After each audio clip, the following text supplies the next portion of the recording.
والصلاة والسلام على سید المرسلین اما بعد فاعوذ باللہ من الشیطان الرجیم بسم اللہ الرحمن الرحیم لقد کان لکم فی رسول اللہ اسوۃ حسنہ صدق اللہ العظیم و صدق رسولہ النبی الکریم ان اللہ وملائکتہ یصلون علی النبی یا ایھا الذین آمنوا صلوا علیہ وسلموا تسلیما الصلاۃ والسلام علیک یا رسول اللہ وعلی آلک واصحابک سیدی یا نور اللہ صلی اللہ علی حبیبہ محمد وآلہ وسلم صلی اللہ علی حبیبہ محمد وآلہ وسلم۔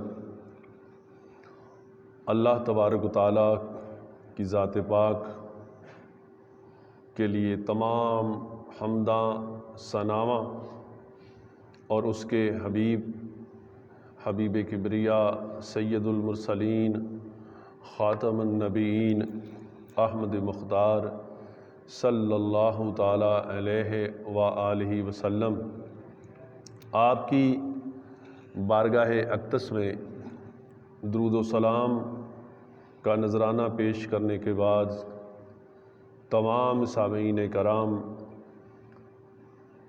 دور و دراز سے میری آواز کو سماعت فرمانے والوں، السلام علیکم ورحمۃ اللہ۔ اللہ تبارک و تعالیٰ کا لاکھ لاکھ شکر کہ جس نے ہم سب کو انسان پیدا فرمایا، اور اس کا لاتعداد مرتبہ شکر کہ جس نے ہم سب کو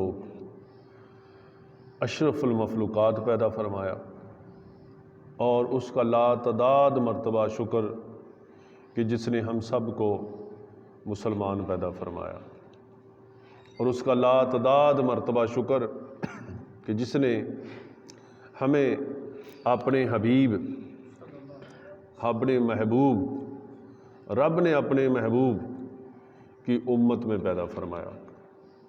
ہمارے کریم آقا صلی اللہ تعالیٰ علیہ وآلہ وسلم تمام انبیاء علیہ السلام کے خاتم، اور حضور کی امت تمام انبیاء علیہ السلام کی امتوں کی خاتم ہے، یعنی حضور کے بعد کوئی نبی نہیں، اور حضور علیہ السلام کی امت کے بعد کوئی امت نہیں۔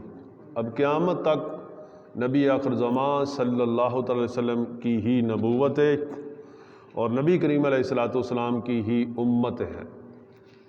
اب قیامت تک رہنمائی کا کام، صراط مستقیم پہ چلنا اور چلانے کا کام، یہ نبی کریم علیہ السلام کے غلام، نبی کریم علیہ السلام کی دین اسلام کی خدمت کرنے والے ان علماء حق کی ذمہ داری ہے کہ جنہوں نے اس دین متعین، دین حق کی شکل و صورت کو چینج نہیں ہونے دیا۔ ابھی تک ہم سب تک جو دین اسلام پہنچا، الحمدللہ کہ یہ اس کی اصل تصویر ہے، یعنی قرآن اور سنت نبی صلی اللہ علیہ وسلم۔ یہ اللہ کا کرم ہے، اور ان تمام ہستیوں کا ہم سب پہ احسان ہے کہ جن کی بدولت ہم تک دین اسلام صحیح شکل و صورت میں پہنچا، ورنہ نہ جانے اگر توبہ نعوذ باللہ کو شکل بگاڑ دی جاتی تو آج ہم کیا کرتے۔ اس لیے کہ قیامت تک حضور کی شریعت مطہرہ ہی چلے گی۔ آج میرا موضوع بڑا اہم اور خاص ہے۔ میں کیونکہ 14 صفر المظفر کا دن حضرت امام ربانی سیدنا مجدد الفسانی شیخ احمد فروقی سرہندی رحمۃ اللہ علیہ آپ کی ولادت باسعادت کا دن، اور یہ شوال مبارک ہی جنگ احد کا دن ہے، یعنی مدینہ منورہ کے اندر جو جنگ ہوئی حق اور باطل کے درمیان، اس کا دن ہے۔ اور اس جنگ کے اندر نبی علیہ الصلوۃ والسلام کے جانثار 70 سے 72 صحابہ نے جام شہادت نوش فرمایا، جن میں نبی کریم علیہ الصلوۃ والسلام کے ایک بڑے ہی پیارے، بڑے ہی محبوب، بڑے ہی عظیم چچا سیدنا امیر حمزہ رضی اللہ تعالیٰ عنہ، آپ کی شہادت بھی ہوئی۔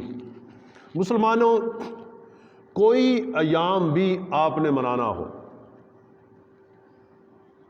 عید سے لے کر شب معراج تک، اور شب معراج سے لے کے لیلۃ القدر تک، اور لیلۃ القدر سے لے کے بیٹی اور بیٹے کی شادی تک، بیٹے اور بیٹے کی شادی سے لے کر مرنے تک، اور مرنے سے لے کے پیدا ہونے تک، اور پیدا ہونے سے لے کے تمام اولیاء کی یاد منانے تک ہمیں کم سے کم تو یہ تو ریسرچ کرنی چاہیے کہ یہ طریقہ کس کا ہے اور یہ طریقہ کس کا ہے، یہ پہچان کرنی چاہیے۔ مسلمان ہونے کے لیے یہ ججمنٹ ضروری ہے۔ اگر ہمیں یہ ہی نہیں پتہ چلے گا کہ یہ کس کا طریقہ ہے اور یہ کس کا طریقہ ہے، تو ان کا مطلب کہ پھر جس طرف جس سمت مرضی بندہ چلے نہیں۔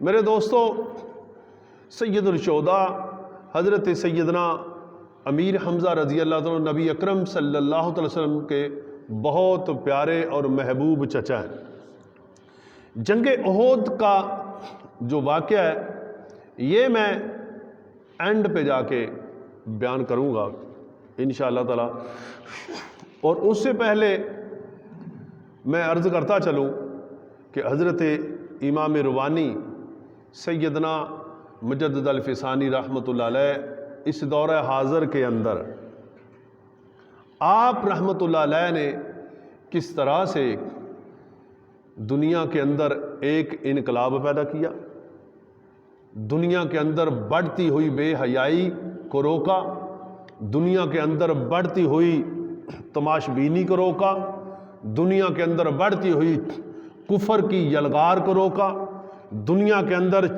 جو مساجدوں کو مسمار کیا جا رہا تھا اس مہم کو روکا، دنیا کے اندر اذانوں پہ پابندی لگا دی گئی تھی اس کو روکا، دنیا پہ اذانیں بند کرا دی گئی تھی اس کو روکا، دنیا پہ شراب کو حلال قرار دے دیا گیا تھا اس کو روکا، اور دنیا کے اندر داڑھی سنت نبی صلی اللہ علیہ وسلم اس کو منانا جائز قرار دے دیا گیا تھا اس کو روکا، اور دنیا کے اندر وقت بادشاہ کو سجدہ کرنا جائز قرار دے دیا گیا تھا اس کو روکا۔ یہ تمام جو ایک جہالت کے پلندے تھے، ایک ظلم کی یہ داستان، اس کے خلاف حضرت سیدنا امام روانی مجدد الفسانی رحمۃ اللہ علیہ نے جہاد فرمایا، اور جہاد فرما کے قیامت تک آنے والے لوگوں کو یہ میسج دیا کہ لوگوں، ہر چیز پہ صلح کلی کر لینا، ہر چیز پہ معاملہ فہمی کر لینا، لیکن میرے نبی کے دین میں معاملہ فہمی نہ کرنا۔ میرے نبی کے دین کی جب کوئی چیز تبدیل کی جائے تو اس پہ کمپرومائز نہ کرنا۔ امام روانی مجدد الفسانی رحمۃ اللہ علیہ واحد ایک مرد کلندر تھے کہ جنہوں نے برِ صغیر کے اندر ایک بہت بڑے جابر حاکم کے سامنے ڈٹ کے کلمہ حق کہہ دیا، اور رتی برابر بھی ڈر خوف نہ رکھا، کیونکہ اللہ قرآن میں فرماتا ہے الا ان اولیاء اللہ لا خوف علیہم ولا ہم یحزنون، یعنی بے شک جو میرے ولی ہیں، جو میرے دوست ہیں، انہیں کوئی غم کوئی خوف نہیں، لا خوف نہیں۔ تو اگر وقت کے حاکم کا غم ڈر آ جاتا تو یقیناً یقیناً امام ربانی سیدنا مجدد الفیسانی رحمۃ اللہ علیہ حق کا پیغام نہ پہنچا پاتے، لیکن اگر ڈر تھا تو اپنے خالق کا، اگر محبت تھی تو محبت الہی اور محبت رسالت مآب صلی اللہ تعالی علیہ وسلم تھی۔ میرے دوستو، امام ربانی حضرت مجدد الفیسانی شیخ احمد فاروقی سرہندی رحمۃ اللہ علیہ بر صغیر کے اندر وہ صوفی ہیں کہ جنہیں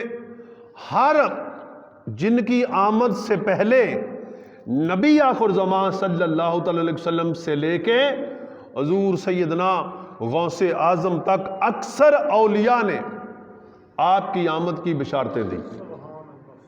نبی دو جہاں صلی اللہ تعالی علیہ وسلم نے جو حدیث پاک کے اندر آپ کا ذکر کیا ہے کہ آپ رحمۃ اللہ علیہ کو سرا کہا ہے، یعنی دو بادشاہوں کے درمیان، اس کی تصوف میں جائیں تو دو چیزیں اس وقت یہ بھی تھی کہ طریقت اور شریعت، ان کو جدا کر دیا گیا تھا۔ یعنی لوگ کہتے تھے کہ بھئی طریقت اور چیز ہے، شریعت اور چیز ہے۔ آپ سے پہلے یہ ایک مشہور ایک سسٹم بن گیا تھا، لیکن امام ربانی مجدد الفیسانی رحمۃ اللہ علیہ آئے، آپ نے فرمایا نہیں، شریعت اور طریقت دونوں ایک ہی چیز کا نام ہے، ایک چیز کا نام ہے۔ یعنی شریعت اور طریقت کو جدا جدا کرنے سے نقصان کیا ہے؟ دین کا نقصان۔ یعنی طریقت کیا ہے؟ جو میرا طریقہ، اور شریعت کیا؟ جو رسول اللہ کا طریقہ۔ یہ چیز آپ سب نے نوٹ کرنی ہے۔ نبی کریم صلی اللہ تعالی علیہ وسلم، میں نے عرض کیا کہ قیامت تک آپ کی شریعت چلے گی۔ جو آپ قرآن لے کر آئے وہی قرآن چلے گا، جو آپ دین لے کر آئے قیامت تک یہی دین اسلام چلے گا۔ اب اس دور کے اندر کوئی بندہ یہ کہہ دے کہ میں تو کلمہ عیسیٰ نبی علیہ السلام کا پڑھتا ہوں، یا میں تو عیسیٰ علیہ السلام کا جو اس وقت کا طریقہ تھا میں اس پہ عمل کروں گا، یا ابراہیم یا موسیٰ علیہ السلام، فرداً انبیاء علیہ السلام، آپ اس بندے کو مسلمان تصور کریں گے؟ کیوں؟ جو پیچھے انبیاء علیہ السلام گزر گئے وہ بھی تو نبی ہیں، لیکن ان تمام انبیاء کی شریعت منسوخ کر دی گئی جب نبی آخر زمان صلی اللہ علیہ وسلم تشریف لے کر آ گئے۔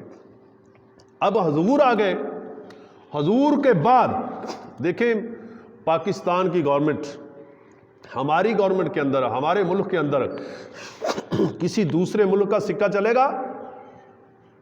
نہیں چلے گا، ہماری کرنسی چلے گی۔ اسی طرح سے میرے دوستو، اب قیامت تک سکہ نبی آخر زمان صلی اللہ علیہ وسلم کی ذات پاک کا چلے گا۔ جن لوگوں نے یہ دو چیزیں کر دی، یعنی شریعت کو الگ کر دیا، طریقت کو الگ کر دیا، یہ دین میں کچھ خامیاں چاہتے تھے، دین میں کچھ کمزوریاں چاہتے تھے۔ ٹھیک ہے جی، یہ طریقہ پیراں دے اپنے اپنے طریقے نے، بزرگ ولیاں دیاں لیناں نے۔ بھائی دیکھیں، کوئی لین قابل قبول نہیں جو شریعت مصطفیٰ سے ہٹ کے نظر آئے، کوئی پیر قابل قبول نہیں جو سنت نبی اور شریعت نبی صلی اللہ علیہ وسلم سے ہٹ کے کوئی دعویٰ کرے، اور کوئی دین قابل قبول نہیں جو دین اس وقت دین مصطفیٰ سے ہٹ کے کوئی ظاہر کرے۔ اب دین حضور کا چلے گا، شریعت حضور کی چلے گی، طریقت حضور کی چلے گی۔ اچھا پھر یہ دو نام کیوں آئے؟ دو نام کیوں آئے؟ دو نام اس وجہ سے آئے، اس کی بڑی لمبی ڈیٹیل ہے، بڑی ایک دو اس وجہ سے آئے۔ طریقت کیوں پھر آیا؟ میری گل سمجھ لگ دی بھی؟ طریقت کیوں آیا؟ شریعت اور طریقت یہ دو لفظ کیوں بنے؟ طریقت اس لیے کہ شریعت پہ آپ نے جتنے مضبوط طریقے سے عمل کیا، جتنا مضبوط ہو کے شریعت مصطفیٰ پہ عمل کیا، یہ طریقت ہے، اور آپ کو اس سے بینیفٹ ملا، بڑا کمال ملا، بڑے درجے بلند ہوئے، یہ طریقت ہے بھی۔ اس طریقے کے مطابق چلو، وہ طریقہ شریعت پہ چلنے کا سب سے مضبوط طریقہ ہے، تو یہ طریقہ تھا۔ اور امام ربانی حضرت مجدد الفسانی نے فرمایا کہ شریعت اور طریقت دونوں ہی ایک ہی چیز کا نام ہے، اتباع نبی صلی اللہ علیہ وسلم۔ میرے دوستو، جب ہم اتباع نبی صلی اللہ علیہ وسلم نہیں کریں گے تو کامیاب کیسے ہوں گے؟ اب اگلا عنوان امام ربانی مجدد الفسانی رحمۃ اللہ علیہ کی ولادت باسعادت، آپ سے پہلے آپ کے والد گرامی کو زیارت اولیاء کرام کی، جس رات آپ کی ولادت ہوئی اس رات اولیاء کی زیارات، اور بے تحاشا وہ سرہند کی بستی وہ کشانہ نور بنی تھی اس رات جس دن امام ربانی سیدنا مجدد الفسانی رحمۃ اللہ علیہ کی ولادت باسعادت ہوئی۔ آپ نسبی طور پہ حضرت فاروق اعظم سیدنا امیر المومنین فاروق اعظم رضی اللہ تعالیٰ عنہ کی اولاد پاک میں سے ہیں، اور طریقت کے اعتبار سے آپ سیدنا صدیق اکبر رضی اللہ تعالیٰ عنہ، آپ فرماتے ہیں کہ مجھے دو نہریں دکھائی گئی، اور جو سب سے بڑی نہر تھی مجھے حضور نے اس میں بیعت فرمایا، اور اس لیے حضرت امام ربانی سیدنا مجدد الفسانی کو سلسلہ چشتیہ سے بھی، سلسلہ چشتیہ کے گھر آپ کی ولادت ہوئی، سلسلہ قادریہ سے حضور سیدنا غوث اعظم رحمۃ اللہ علیہ نے آپ کے لیے جبہ عطا فرمایا۔ جتنے صوفی تھے اس وقت کے، جتنے بھی سلسلے تھے، سب کی طرف سے آپ کو فیضان ملا، حتیٰ کہ مجذوبیت سے بھی آپ کو فیضان ملا، لیکن تمام صوفیاء سے، تمام سلاسل سے آپ فیض لینے کے بعد آپ فرماتے مجھے حضور نے سب سے بڑی نہر میں بیعت فرمایا، سب سے بڑی نہر میں بیعت فرمایا۔ وہ بڑی نہر کون سی تھی؟ وہ سلسلے کے اعتبار سے حضرت سیدنا صدیق اکبر کے ساتھ جا کے ملتی تھی، اس میں مجھے بیعت فرمایا۔ اس لیے امام ربانی سیدنا مجدد الفسانی آپ ویسے قائد تو سلسلہ چشتیہ کے بھی، قادریہ کے بھی، شاذلیہ کے بھی، جتنے بزرگوں کے سلسلے تھے، سب کی طرف سے آپ کو فیضان، اور سب کا آپ کے پاس فیض تھا، لیکن آپ نے آگے جو سلسلے کی تشہیر فرمائی وہ سلسلہ نقشبندیہ مجددیہ اس کی فرمائی۔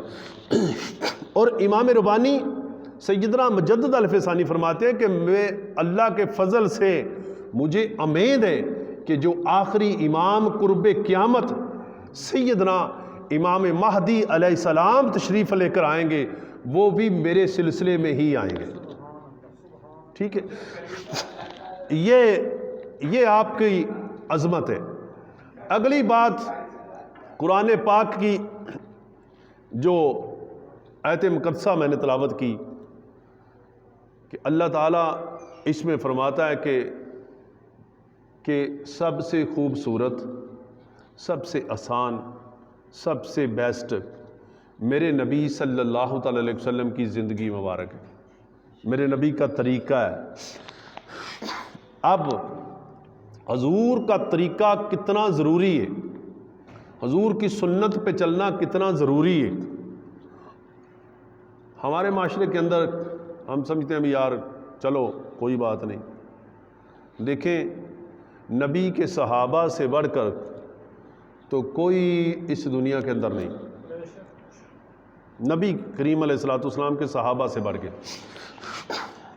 اب نبی اکرم صلی اللہ تعالی علیہ وسلم جب مدینہ طیبہ میں تھے تو مکے والوں نے مشرکین مکہ نے حملہ کیا مدینہ طیبہ کے اندر۔ نبی آخر زمان صلی اللہ علیہ وسلم احد کے مقام پہ آپ پہنچے، اور جس کو جنگ احد کہا جاتا ہے وہ اس ماہ مقدس میں تھی۔ نبی کریم علیہ الصلوۃ والسلام کی ذات پاک کو اس مقام پہ پتھر لگا،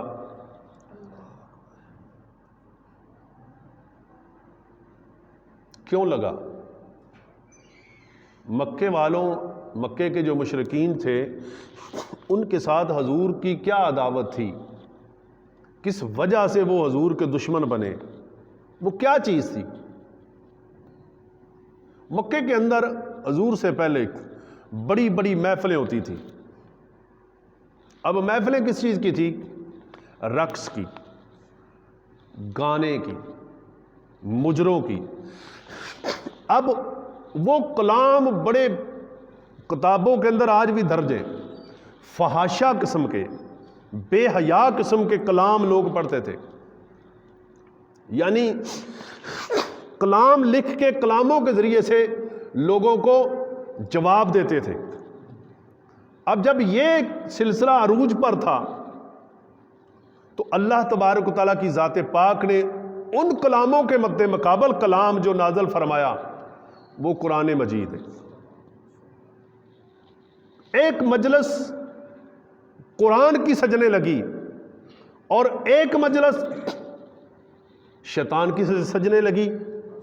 اب شیطان کی مجلس والوں نے یہ پسند نہ کیا، گوارا نہ کیا، اور حضور کی جان کے دشمن بن گئے، پتھر مارے، ہر طرح کی تنگیاں پہنچائی، ہر طرح کی تکلیفیں پہنچائی، ہر طرح حضور علیہ الصلوۃ والسلام کو آپشنیں پیش کی گئی، دولتیں پیش کی گئی، حکومتیں پیش کی گئی، لیکن حضور علیہ الصلوۃ والسلام نے فرمایا کہ نہیں، میں تو اللہ کا نبی ہوں، مجھے بادشاہت نہیں چاہیے، مجھے دولت نہیں چاہیے، مجھے کچھ چیز نہیں چاہیے، میں تو لوگوں کی اصلاح کرنے آیا ہوں۔ جب یہ سلسلہ بڑھتا گیا، آج نوجوان اور ایز اے مسلمان آپ غور کریں، اس پہ سٹڈی کریں، غور کریں کہ لڑائی کس چیز کی تھی مکے میں جو ابتدا ہوئی، وہ کیا رولا تھا؟ ابھی تو باقی معاملات تو نمازیں نہیں آئی تھی، روزے نہیں آئے تھے، حج نہیں آیا تھا، زکاتیں نہیں آئی تھی، جہاد نہیں آیا تھا، تو پھر رولا کس بات کا تھا؟ رولا تھا نظریے کا، رولا تھا ایک محفل کا۔ مکے والے اور طریقے سے محفل پسند کرتے تھے، اور تاجدار انبیاء کی ذات پاک کا رب اور طریقہ فرماتے تھے۔ جس نے وہ طریقہ پسند کر لیا، یعنی نبی آخر زمان صلی اللہ علیہ وسلم نے آ کے لوگوں کو بتایا کہ لوگوں، میں اللہ کا نبی، اللہ کا رسول ہوں، یہ جو تم جس طریقے کے ساتھ محفلیں کراتے ہو یہ ٹھیک نہیں، میرا کلمہ پڑھو، اور جو میں کہتا ہوں وہ دین حق ہے۔ وہ کہتے تھے کہ ہمارے باپ دادے کا دین یہ حق ہے، توبہ نعوذ باللہ۔ اس چیز کی پہلی بیس جو بنیاد لڑائی تھی، اور لیکن افسوس ہے 1400 سال بیت جانے کے بعد امت مسلمہ ابھی بھی اس چیز سے جان نہیں چھڑا پائی، اس چیز سے نہیں بچ پائی۔ آج بھی وہ کلچر، وہ رسم و رواجات ہمارے گلے کا پھندہ بن چکی ہیں۔ ہمیں وہ قریش مکہ کی جو رسم و رواجات تھے وہ ان سے جان چھڑانا مشکل ہو چکا ہے۔ میرے دوستو، اتباع رسول، نبی کی سنت پہ غمزن ہونا۔ اب اس بات کو ذرا باغور سننا، جنگ احد کے اندر حضور کے 70-72 صحابہ شہید ہوئے، جن میں حضور کے چچا جان سیدنا امیر حمزہ بھی شامل ہے۔ اب آپ اندازہ کریں مکہ مکرمہ مدینہ منورہ کے اندر وہ ابھی بھی پہاڑ موجود ہے اور قیامت تک رہے گا احد۔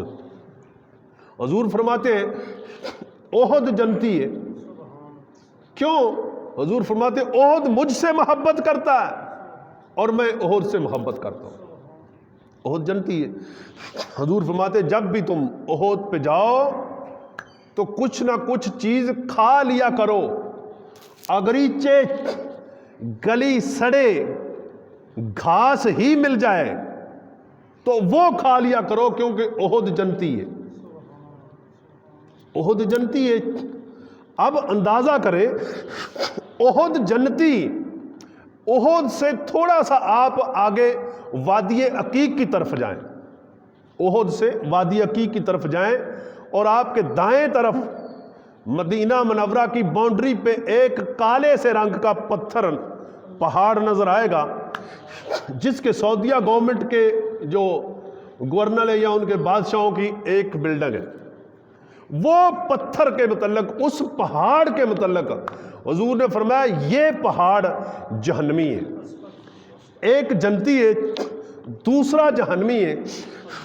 اب جہنمی کیوں ہے؟ حضور نے فرمایا یہ میرے ساتھ بغض رکھتا ہے اور احد میرے ساتھ محبت کرتا ہے۔ مجھے بتائیں کہ محبت رسول صلی اللہ علیہ وسلم کا تقاضا کیسا ہے، عظمت کتنی ہے کہ ایک پتھر محبت، جب پتھر بے جان ہے، آپ تو انسان ہیں، ہم تو انسان ہیں، ہم نے تو کلمہ پڑھ لیا، مجھے بتائیں جس سینے کے اندر اگر پتھر کے اندر حضور کی محبت آ جائے تو وہ پتھر جنتی، اور وہ پتھر کسی اور چیز کو پسند نہیں کرتا، وہ پتھر کوئی اور چیز محفل پسند نہیں کرتا، وہ پتھر پسند کرتا ہے تو دامن مصطفیٰ کے ساتھ لپٹے رہنا پسند کرتا ہے۔ وہ پتھر چاہتا ہے کہ میں ہر وقت اپنے آقا کو دیکھتا رہوں، پتھر یار، لیکن وہ پتھر بغض رکھتا ہے۔ یہ میری